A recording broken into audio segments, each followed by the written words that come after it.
Moby. Hi. Great to meet you, Moby. Tyler. Oh my gosh, yes. Come on in. Wow. Oh wow. I recognize you. Oh my gosh, I never recognized. A lot of us little bald guys look the same. Oh my gosh. I'm Moby, and we're here at my restaurant, Little Pine, in Los Angeles. And I guess most people would know me as a musician. Wow. Thanks for coming over. I was a philosophy major in college.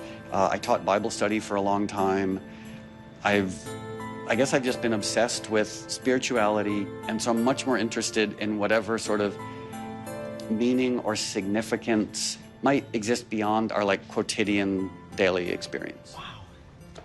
I'm curious about the whole process. My girlfriend Lindsay is watching on a video monitor.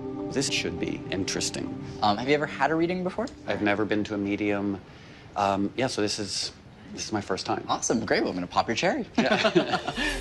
To be honest with you, I know almost nothing about what I'm entering into, but I think I'm here just for the direct experience of having the reading done. You know, I always kind of like to explain the process on how I work because everyone does it so differently. I like to focus on the sentimental details that nobody could possibly know. The less I know about you, the better. Don't feel like you have to hold back, but just don't give away too much information. I think it's really important to have a healthy degree of skepticism because I think that's how we learn. I wouldn't necessarily say I'm skeptical, though. I'm just open. Awesome. I'm neither a believer nor am I closed off, skeptical, saying you need to prove yourself to me. I'm just I'd say benignly open. Awesome. So generally how this works is usually I just kind of will place my hand on an object, and that's kind of how I make a connection. Now, it could be a connection to the person who owned it or had a connection to it. Okay. Or it could bring Should I take it out? Sure, if you'd like, yeah. Awesome. Yeah, that makes sense. Perfect. All right, so I'm just going to gently do this, and I'll start scribbling. I'll see what pops in.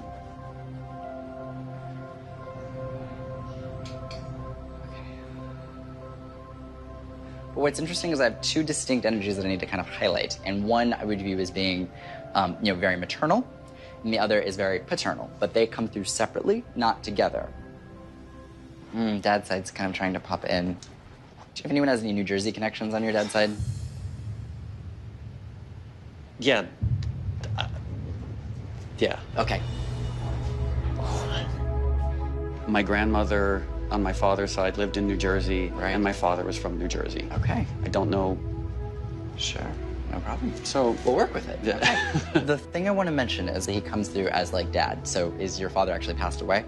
Yes. Okay. There's two James I have to highlight that I want to mention, but it's connected to that.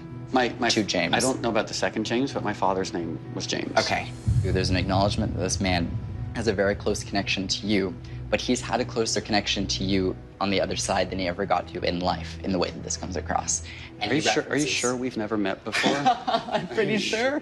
That side on your dad's side does have, as all families do, some element of dysfunction. There's an acknowledgement on his end of family that there were multiple alcoholics on multiple generations that I need to highlight. Am I allowed to talk? Yeah, okay. Absolutely. My father died when I was 2, and my father died very drunk because he was an alcoholic, and he died in a car accident when he was driving. Wow, okay. If there's any message from Dad, it's just he takes accountability and understands what contributed to his passing. And in the way that this comes across, he feels like the man that you've been able to become, he is so immensely proud of because you've had to do so much on your own. My dad died when I was 2, and my aunts and uncles who remember him told me that he was very quick-witted, really funny, just super sharp, but also a troubled, heavy drinker. So we're gonna take this to the next level because I have a lot more kind of coming through, okay? So, do you know if there's a Liz in the family at all, to your knowledge? Yeah,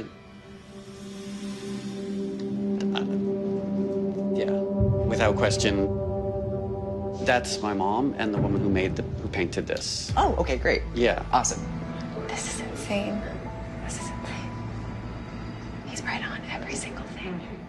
For what it's worth, everything you've said so far has been lovely but disconcertingly accurate. Okay, no words. We'll see. I mean, no, in a good way. Good. Yeah. So my mom painted this of me.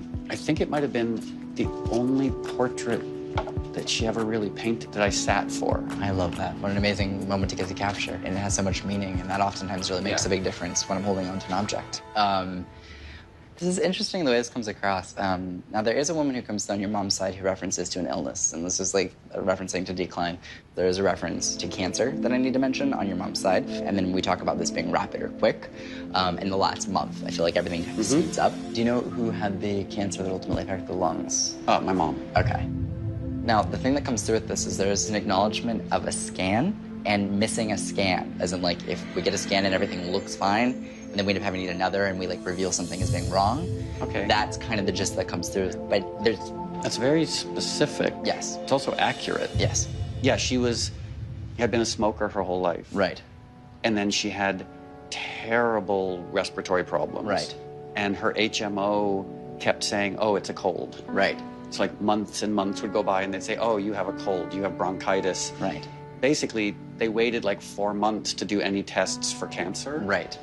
And I guess that's technically why she died so young. Sure, and to her, I mean, as a person going through this experience, I think it was important for her now for it to be known that she knows that though things could have been done differently, ultimately she was going to pass away anyway.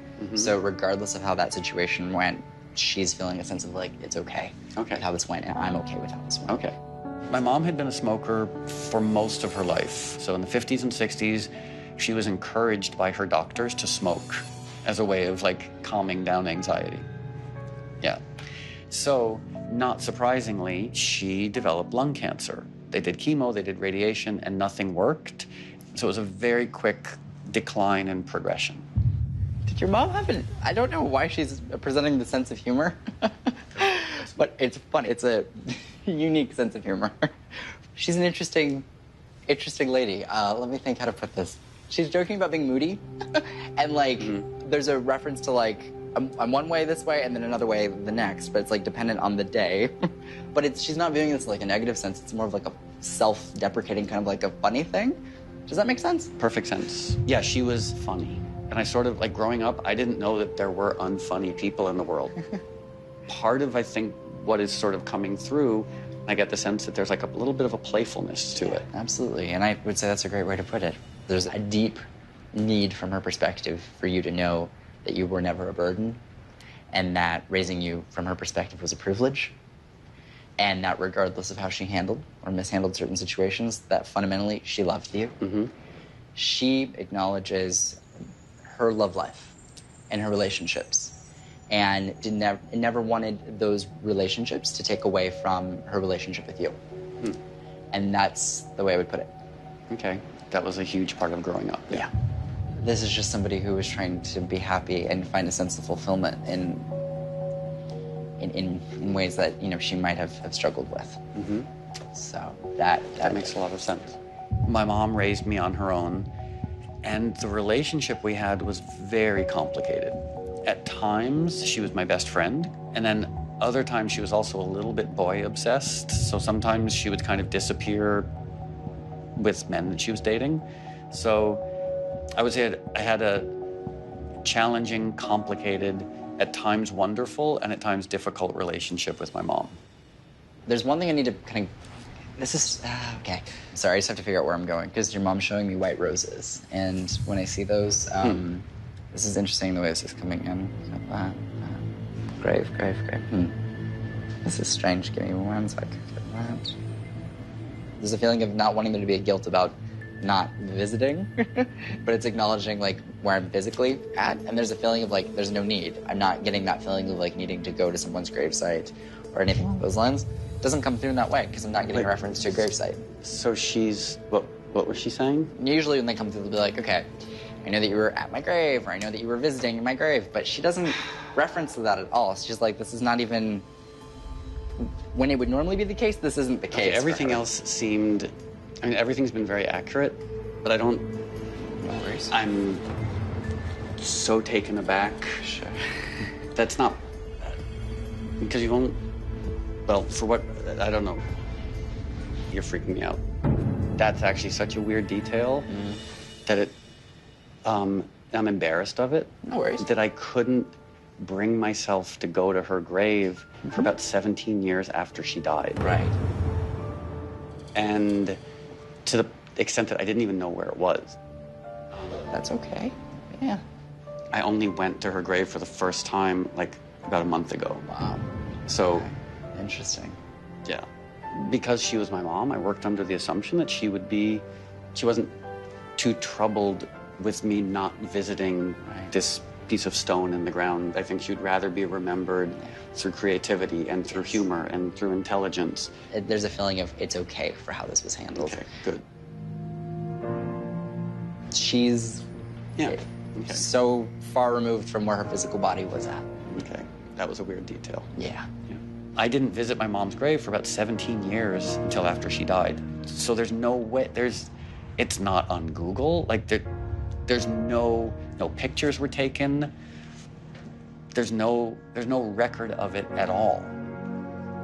That couldn't, and I haven't even told anyone about it. It was when he mentioned my mom's grave. That one thing proved to me that it made me really believe that there's a lot of baffling legitimacy to this. I mean, this has actually been nice and bizarrely accurate, but it's almost just sort of been like since my mom died, I'd sort of forgotten about her character. Right. And I am actually getting a sense of her character coming through. Yeah. And it's really nice. It has opened me up to the idea that the nicest parts of who we are the ones that transcend death. And we're left with a spirit of more of just like love and brightness. Whew, yeah, it's a lot. It's been so amazing meeting you. Oh, nice to meet you as well. For the opportunity. Yeah, this was wonderful and interesting and Yes. completely baffling. I'm so glad. Thank you very much. I'm so glad. Well, thank you. I feel kind of stunned. I've never encountered a complete stranger and then a few minutes later had them tell me some of the most intimate details of my personal life. I almost feel like I need to go home and sort of spend some time just processing. Thank you so much for taking the time to do that. Absolutely. And I'm going to give you a hug. Thank you for popping my Psychic cherry. Psychic cherry. Yes. It's a big, intense thing to go through. Okay, bye. All right, bye. It was such a shock sitting across from someone who's a music icon and going in depth into his personal life. It was so surreal because I got to meet someone that I really looked up to and got to change his life. So you were watching Yeah. the whole time? That was insane. Yeah, some of the details, they were just so specific. I was like, how do you possibly do that? Coming right out with like all of the names. And the one where I actually was like having a hard time sort of keeping it together was when he mentioned me going to my mom's grave, because you were there. I know. I think it was your idea. And he was talking about white flowers. Yeah, he said and we white. put He said, I see white flowers. roses, and I was like, oh, they were like white spring We put flowers. white flowers on them. Yeah. That was crazy. Yeah, that was very intense.